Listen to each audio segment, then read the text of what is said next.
I would like, first of all, to thank the Speaker of this House and the other members who came to Charleston last month to help us with the homegoing ceremonies for Senator Clementa Pinckney.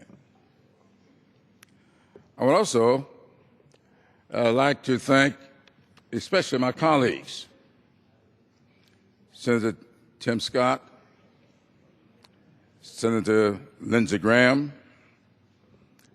Congressman Mark Sanford, for joining with us as we stood with the governor of South Carolina and called for removing the Confederate battle flag from the grounds of the State House. This afternoon at 4 o'clock, as a result of a very definitive vote early this morning of 94 to 20, the governor is going to sign the bill. And tomorrow morning at 10 o'clock,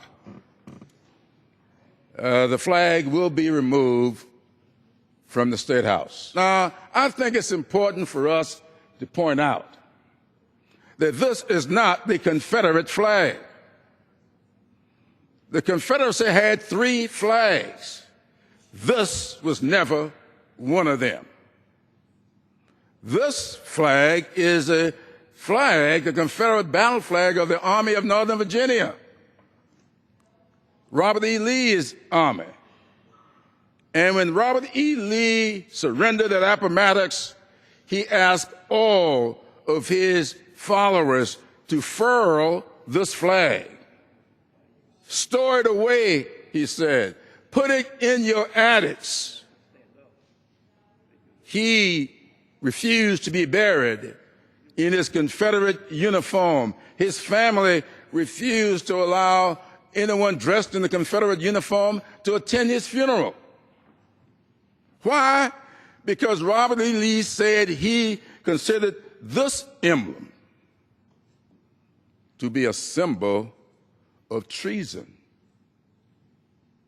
Yet, Calvert puts up an amendment that we're going to vote on this afternoon to ask us to allow this flag to be sold and displayed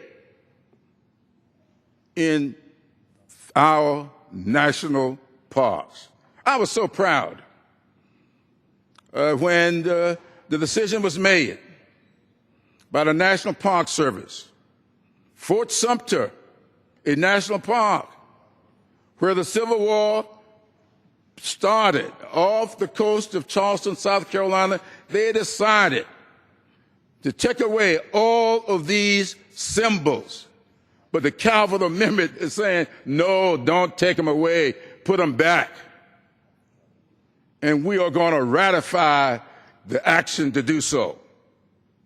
I'm calling upon all of my colleagues who come to this floor this afternoon to remember that it was on this date in 1868 that South Carolina, where it all started, South Carolina was the state that gave the votes necessary to ratify the 14th Amendment.